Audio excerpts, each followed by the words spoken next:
La brume pesait lourd sur la plage d'Astoria, transformant l'éclat brutal des projecteurs en une lueur irréelle qui baignait le sable d'argent. Il était 4h30 du matin quand les silhouettes des candidats à l'entraînement commando émergèrent de l'obscurité, pareils à des guerriers venus d'un autre monde. Leur corps découpait la nappe de brouillard sous les ordres des instructeurs, voix hurlantes mêlées au fracas incessant des vagues du Pacifique. Parmi les 24 figures qui luttaient à travers des exercices impitoyables, une seule se distinguait, non pas par une vitesse ou une puissance hors norme, mais parce qu'il la rendait unique à cet endroit. La sergente-chef Alexandra Rivas avançait avec une précision méthodique, sa silhouette compacte ne trahissant rien des regards qu'elle sentait peser à chacun de ses pas. « Et toi, depuis quelle ville du monde écoutes-tu cette histoire aujourd'hui ? Dis-le-moi dans les commentaires, je lis toujours vos réponses avec curiosité. Et si ce récit de force cachée t'a touché, abonne-toi pour ne pas manquer les prochaines histoires qui bousculent nos idées reçues sur la valeur et le courage. » « Plus vite, Rivas !» lança monsieur l'instructeur principal Edgar Marleau d'une voix crue, comme à son habitude. Il ne prononçait jamais son grade, jamais, et son ton portait cette amertume qu'il réservait exclusivement à elle. « L'ennemi ne va pas t'attendre pour reprendre ton souffle. » Alexandra ne répondit pas. Elle ne répondait jamais. Sa respiration restait égale lorsqu'elle franchit la ligne d'arrivée du parcours d'obstacles, avec 2 minutes 47 de retard sur le dernier des autres candidats. Ni son pire temps, ni son meilleur. Juste ce qu'elle voulait donner. « Temps écoulé, Rivas ?» déclara Marleau en consultant son chronomètre d'un air volontairement déçu. 2 minutes 47 au-delà des qualifications. Mais si ses critiques l'atteignaient, rien dans son regard neutre et son maintien impeccable ne le laissait deviner. Ses cheveux sombres, réglementairement courts, gouttés d'eau et collaient à ses tempes alors qu'elle se tenait au garde-à-vous, impassible sous la pluie froide. Ce qu'aucun d'eux ne savait, c'est qu'Alexandra en était déjà à son 14e jour à subir ce type de traitement, celui réservé à celle qui avait osé bousculer le sanctuaire d'un monde d'hommes. À quelques mètres de là, le commandant du centre, monsieur le lieutenant-commandant Julian Ross, observait en silence. À 45 ans, il avait vu défiler des générations de candidats, mais jamais quelqu'un comme elle. Son dossier avait atterri sur son bureau accompagné d'instructions venues de très haut dans la hiérarchie. Accueillir la candidate, entraînement standard, remontée directe des performances selon le protocole sécurisé joint. Voilà tout. Elle est encore là, commenta Marleau en rejoignant Ross pendant que les candidats regagnaient les vestiaires pour la douche. J'aurais parié qu'elle aurait abandonné depuis longtemps. Les ordres sont les ordres, répondit Ross d'un ton neutre. On l'entraîne comme les autres. Marleau fronça les sourcils. Avec tout le respect que je vous dois, monsieur, il y a une raison pour laquelle on n'a jamais eu de femmes dans les équipes. Rien que les standards physiques, à peine remplis, si ce n'est pas en dessous. Ross le coupa sèchement. Votre opinion est notée, Edgar, comme chaque jour depuis 2 semaines. À la cantine, le silence qui s'installa lorsqu'Alexandra entra avait quelque chose d'orchestré. 23 candidats et une douzaine d'instructeurs suspendirent leur conversation dès qu'elle prit son plateau et alla s'asseoir à son bout de table isolé. Puis le bruit reprit, un peu plus fort que nécessaire. Quelqu'un devrait lui dire que le corps des femmes soldats a été dissous dans les années 70. Glissa en douce le candidat Ronan Briggs à sa bande, déclenchant des ricanements. À 27 ans, Briggs savait tout du candidat idéal. Ancien sportif universitaire, militaire de 3e génération, charisme naturel qui attirait la loyauté sans effort. « Elle tiendra pas jusqu'à la fin de la semaine », ajouta un autre hilar. « Je parie $10 que Marleau l'a fait pleurer avant jeudi. » Alexandra, elle, mangeait méthodiquement, sans relever la tête, comme si elle n'entendait pas. Dans la salle de cours qui suivit, Marleau prit soin de la viser directement avec des questions techniques presque impossibles, anticipant son échec. « Rivas ?» Profondeur optimale pour un explosif submersible contre un pilier en béton armé. Sans la moindre hésitation, elle répondit « 32 pieds », en tenant compte des marées, idéalement à la jonction support vertical et poutre horizontale pour maximiser la rupture. Le silence qui suivit fut total. Même la précision supplémentaire dépassait ce qui était attendu. Marleau plissa les yeux. « Et le délai pour permettre à l'équipe d'évacuer ?» demanda-t-il encore, presque pressé de la voir trébucher. 90 secondes selon le protocole, dit-elle, avant d'ajouter calmement. 70 suffisent si l'eau est claire et l'équipe expérimentée. Il détourna les yeux, préférant changer de sujet plutôt que d'admettre qu'elle avait vu juste. Plus tard, lors des exercices terrestres, elle continua d'afficher une performance correcte, mais sans éclat. Quand les candidats prirent leurs fusils pour l'épreuve de tir, un détail attira l'attention du discret Noam Keller, assis à côté de Briggs. « Regarde », murmura-t-il, en voyant Alexandra ajuster sa mire en quelques gestes rapides, sans utiliser les outils de réglage fournis. « Quoi ?» répondit Briggs distrait. « Elle a pas réglé son arme comme nous. » Briggs haussa les épaules. Elle sait probablement pas s'en servir correctement. Mais en fin de session, ses tirs étaient dans la moyenne exacte, ni meilleurs ni pires. Comme si elle visait à passer sous le radar. Cette nuit-là, Ross, seul dans son bureau, relisait le dossier d'Alexandra. Une mer d'informations caviardées, des pages noircies de traits. La photo montrait ses yeux insondables, capables d'évaluer sans se livrer. Une mention, presque illisible, attira son attention. Historique d'opération, autorisation niveau cosmique requise. Il secoua la tête. Pourquoi l'envoyer ici pour échouer? Un coup à la porte interrompit ses pensées. Marlowe entra sans attendre. « Monsieur, on doit parler de Rivas. » Ross referma le dossier. « On en parle tous les jours. » Mais Marlowe insista. « Non, monsieur. Aujourd'hui, c'est différent. Ses performances physiques sont toujours médiocres, mais ses calculs, sa connaissance technique, son calme sous pression, elle est bien plus capable que ce qu'elle montre. » Ross resta impassible, mais ses yeux se plissèrent. « Vous pensez qu'elle fait semblant ?» Marlowe hésita. « Je pense qu'on ignore quel jeu elle joue. Et pour qui ?» Allongée sur sa couchette, seule dans le dortoir, Alexandra ferma les yeux.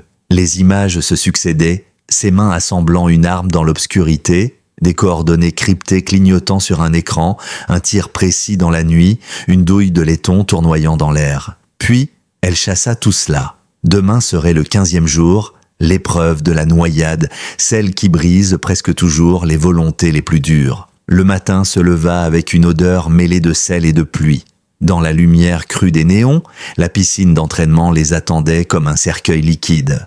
L'épreuve de la noyade n'était pas qu'une question de force, elle testait la capacité à dompter la peur, à rester maître de soi alors que le corps hurlait. Les candidats se tenaient au bord, les mains derrière le dos, pendant que M. Marlowe faisait son discours. « L'eau est l'ultime juge, messieurs. Elle se moque de votre force, de votre arrogance, de votre vitesse. Elle récompense la discipline. » Son regard trouva celui d'Alexandra. Le message était clair, il la pensait perdue d'avance. Statistiquement, elle avait moins de capacité pulmonaire, moins de masse musculaire. Les chiffres la condamnaient. L'un après l'autre, les candidats sautaient, mains et pieds liés, et émergeaient pour reprendre leur souffle avant de replonger et d'exécuter la série d'exercices. Descente, remontée, roulade, maintien au fond. Quand le nom de Rivas fut appelé, elle avança sans un mot, son expression impénétrable. Ses poignets furent attachés dans son dos, puis ses chevilles serrées, et sans hésiter, elle hocha la tête. 2 instructeurs la hissèrent et la jetèrent dans l'eau. Elle coula droit vers le fond, ses yeux ouverts, impassibles. Le protocole exigeait qu'elle touche le fond, remonte pour une bouffée d'air, puis redescende et répète. Sur le carreau froid du bassin, son corps ligoté paraissait presque rituel, comme un sacrifice. Puis, sans panique ni empressement, elle se propulsa, brisant la surface pour prendre une seule et unique respiration avant de replonger. Briggs, debout près du bord, ajusta discrètement son pied au-dessus de l'eau. Quand elle refit surface pour la seconde fois, il poussa d'un geste mesuré, pas assez pour que cela paraisse volontaire, juste assez pour la déséquilibrer. Sa bouche prit de l'eau au lieu d'air et elle repartit vers le fond. Autour de la piscine, quelques regards échangés comprirent la manœuvre. Keller, lui, eut un sursaut. Il avait vu. Sous l'eau, les poumons d'Alexandra brûlaient déjà. Tout autre candidat aurait paniqué, agité les bras, appelé à l'aide. Mais son rythme cardiaque, après un bref pic, ralentit. Elle ferma les yeux et enclencha la technique qu'elle avait apprise loin d'ici, celle des infiltrations à haute altitude. Maîtrise absolue de la consommation d'oxygène. Lorsqu'elle remonta finalement, 2 minutes s'étaient écoulées, 2 fois la durée des autres. Elle prit calmement une inspiration, termina ses manœuvres, puis se laissa hisser hors de l'eau sans une plainte. Marlowe la fixait, des gouttes ruisselant sur son visage sans émotion. Aucune panique, aucun halètement, juste cette froideur qui commençait à l'inquiéter. « Dans mon bureau, 19h, dit-il enfin d'un ton où vibrait un soupçon de doute. Pour la première fois depuis son arrivée, dans les regards qui la suivirent, tandis qu'elle s'éloignait en laissant une traînée d'eau sur le béton, il n'y avait plus de moquerie. mais une forme nouvelle, la curiosité. À 19 heures précises, elle se présenta dans le bureau, le col de son uniforme encore humide de la douche. Ross attendait près de la fenêtre, Marlowe derrière le bureau, un dossier déjà ouvert. La lumière au plafond projetait de longues ombres sur le bois. « Repos !» dit Marlowe d'un ton inhabituellement plat. Elle se mit au garde à vous, yeux fixés droit devant. Il fit tourner le stylo dans ses doigts. 14 jours ravasse. 2 semaines à rester en dessous des standards physiques. Vos résultats en âge de combat à eux seuls justifient votre exclusion. Elle resta muette. Ross fit un pas vers elle. Nous avons examiné votre dossier. Ce que nous avons pu en voir. Vos déploiements précédents sont presque entièrement classifiés. Mais vos bilans montrent que vous devriez être bien plus performante que ça. Marlowe laissa échapper un petit ricanement amer. On va arrêter de faire semblant. Les femmes n'ont pas leur place dans ces équipes. Vous avez peut-être des appuis quelque part pour vous faire accepter, mais ça ne vous aidera pas à finir ce cours. Il poussa vers elle un formulaire, la démission volontaire, une façon de partir avec dignité avant l'échec officiel. Elle baissa les yeux vers le papier, puis remonta lentement le regard vers eux. Juste un instant, quelque chose d'inquiétant passa dans ses yeux, assez pour que Marlowe se redresse instinctivement. Puis ce fut terminé. Elle reprit son masque impassible, saisit le stylo et signa d'un seul geste avant de le poser exactement à sa place. Ross d'une voix posée. « Sergent-chef Rivas, vous comprenez que cette démission met fin à votre candidature aux forces spéciales ? Oui, monsieur. Souhaitez-vous faire une déclaration pour le dossier ?» Elle le fixa droit dans les yeux pour la première fois. « Non, monsieur. Vous pouvez disposer, » conclut Marlowe, cette fois avec une pointe de triomphe dans la voix. Elle pivota sur ses talons et quitta la pièce, refermant la porte avec une douceur contrôlée. Depuis la fenêtre, Ross la regarda traverser le terrain, sa démarche droite et assurée, comme si elle avait gagné quelque chose que lui seul ignorait. Il murmura « Personne ne quitte comme ça. Elle a juste accepté la réalité », répondit Marlowe, mais sa voix manquait de conviction. Il n'eut pas le temps d'aller plus loin. Le téléphone sécurisé de Ross sonna. Celui qui ne recevait que des appels directs de Washington. Il décrocha, et son visage se figea à mesure que la voix à l'autre bout parlait. En 30 secondes, son teint avait pâli. Il se redressa presque au garde à vous. « Comment ça ? Elle n'a jamais été censée réussir. Alors pourquoi ? Oui, compris. » Il raccrocha et se tourna vers Marlowe. « À compter de maintenant, tout ce qui concerne la sergente-chef Rivas est classifié. Le formulaire sera scellé et envoyé par courrier sécurisé. » Marlowe le regarda, interdit. « Que se passe-t-il, monsieur ?» Ross haussa les épaules. « Je n'en ai pas la moindre idée. Mais tout ça nous dépasse largement. » Ce soir-là, dans la caserne, Briggs et ses acolytes fêtaient son départ avec des bières de contrebande. La voix, volontairement basse, pour ne pas attirer l'attention de l'officier de garde, Briggs leva sa canette avec un sourire moqueur. « Un petit pas pour l'homme, un grand pas pour laisser les femmes en dehors des combats », lança-t-il, déclenchant des rires forcés autour de lui. Mais Keller, assis à l'écart, sur le bord de son lit, ne riait pas. Il brisa le silence d'une voix hésitante. « Vous avez jamais remarqué qu'elle ne semblait jamais vraiment essayer, comme si elle se retenait ? Elle se retenait. De pleurer ? Oui, » se moqua Briggs, mais son sourire manquait de sincérité, comme si, lui aussi, sentait qu'il y avait eu autre chose. « Non, » insista Keller. « Le test de noyade aujourd'hui, personne ne reste sous l'eau aussi longtemps après avoir avalé de l'eau. Et au tir, elle est toujours pile dans la moyenne, jamais en dessous, jamais au-dessus. » Briggs haussa les épaules et noya son malaise dans une autre gorgée. De l'autre côté du camp, Alexandra rangeait ses affaires. Pas de chaos dans ses gestes, juste une efficacité clinique. Quand elle souleva le faux fond de son casier, elle révéla une petite mallette qui nécessitait son empreinte digitale et un code à 6 chiffres pour s'ouvrir. À l'intérieur, un fusil de précision démonté, chaque pièce parfaitement calée dans la mousse. Ses doigts coururent sur le canon pour vérifier qu'il n'avait aucun défaut avant de refermer le tout. Sous son matelas, elle récupéra un dispositif de suivi affichant en temps réel la position des instructeurs et de plusieurs recrues sur un plan du site. Elle observa quelques instants l'écran, rangea l'appareil dans une poche dissimulée et remit son sac sur son épaule. Le portail de la base ne lui opposa aucune résistance. Les gardes la laissèrent passer, habitués à voir les recalés s'en aller la tête basse. Mais une fois hors de vue des caméras, elle gara le véhicule dans un recoin isolé. De la boîte à gants, elle sortit un téléphone satellite et composa une séquence qu'elle connaissait par cœur. Une voix se manifesta presque aussitôt à l'autre bout. « Ici, Fantôme Alpha pour commandement. Phase 1 terminée. Quelques mots en retour suffirent pour déclencher un léger sourire en coin sur ses lèvres. Début du protocole d'évaluation, répondit-elle calmement avant de raccrocher. Elle conduisit toute la nuit jusqu'à une maison sûre, nichée dans les collines, d'où l'on pouvait observer tout le terrain d'entraînement et le champ de tir. À l'aube, le ciel était clair et la brise fraîche. Parfait pour une démonstration publique. Dans la tribune blindée, des officiers du ministère et des observateurs étrangers s'installaient sous bonne garde pour assister à la vitrine des 2 meilleurs opérateurs du monde. Marlowe, impeccable dans son uniforme, prenait la parole avec assurance. « Ce que vous allez voir représente le sommet des capacités spéciales actuelles », annonça-t-il à la galerie. À ses côtés, Ross ne laissait rien paraître, mais son esprit bouillonnait encore de l'appel reçu la veille. L'exercice se déroulait comme prévu. Explosion contrôlée, infiltration rapide, tir de précision, jusqu'au clou du spectacle, la démonstration de tir à très longue distance.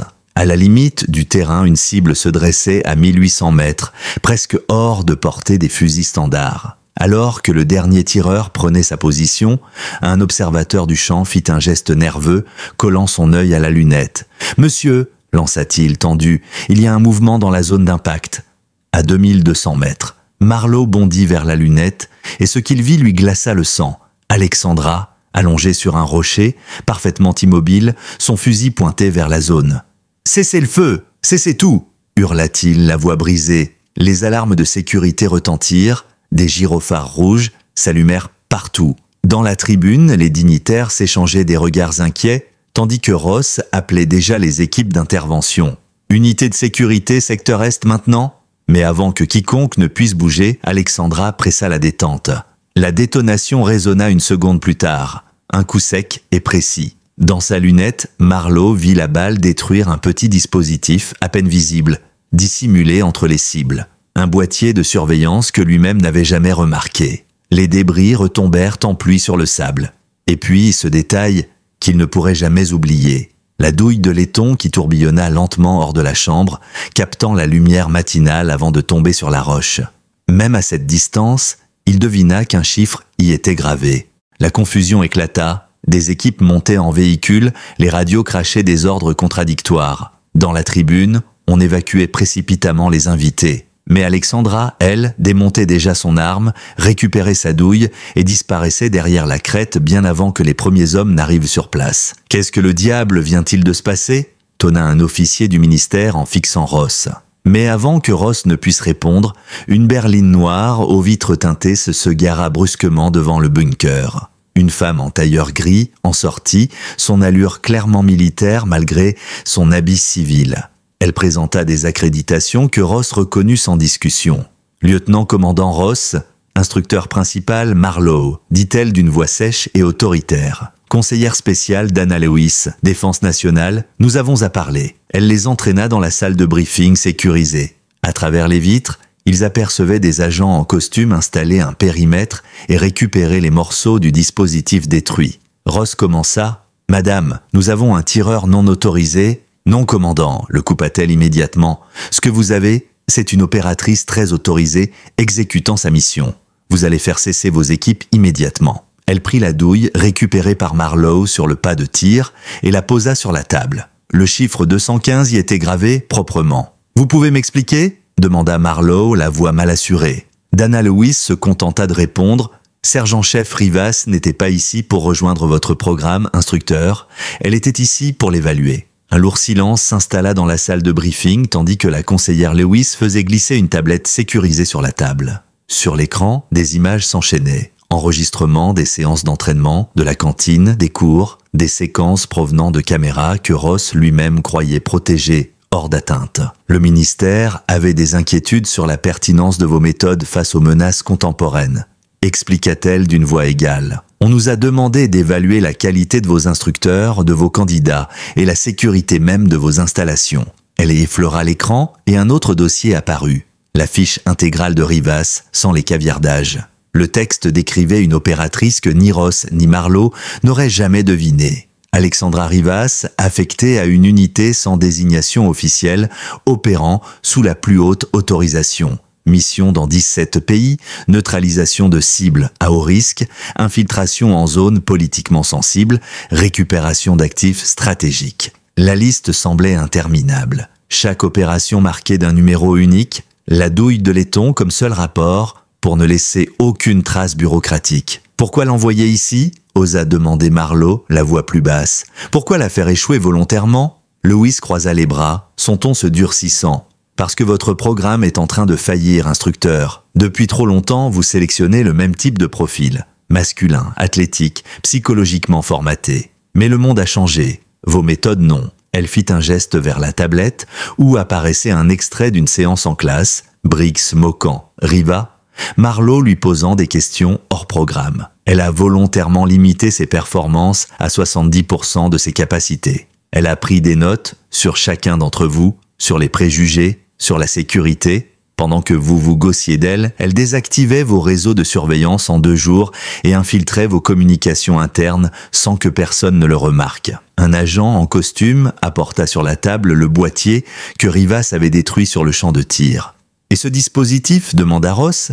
« Une balise indépendante plantée ici par une puissance étrangère pour espionner vos démonstrations. Elle l'a éliminée avant que vos invités ne la découvrent. » Louis croisa le regard de Marlowe et Ross, chacun comprenant enfin l'ampleur de leur aveuglement. Une demi-heure plus tard, la porte s'ouvrit à nouveau. Alexandra entra, cette fois vêtue d'un treillis tactique sans insigne. Plus de masque, plus d'effacement. Elle s'assit en bout de table, à la place que Marlowe occupait d'habitude. Sa présence imposait désormais le respect. Elle ouvrit son ordinateur et commença son exposé sans la moindre émotion dans la voix. « Je vais maintenant vous présenter mes conclusions. » Ses analyses étaient détaillées, méthodiques, implacables. Elle passa en revue la formation physique, pointant la rigidité des exercices, la manière dont ils favorisaient la force brute au détriment de la réflexion stratégique.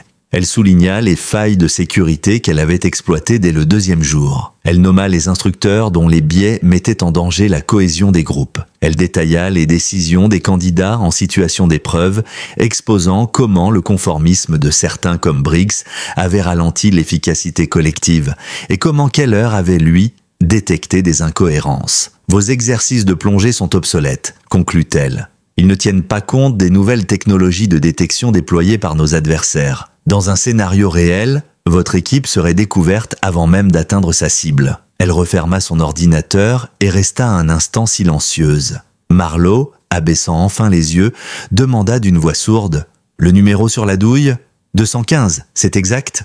Elle soutint son regard, une nuance d'humanité apparaissant dans ses traits. « Je ne compte pas, » répondit-elle. « Eux le font. Chaque tir était nécessaire, chaque mission autorisée. » Un instant de compréhension passa entre eux.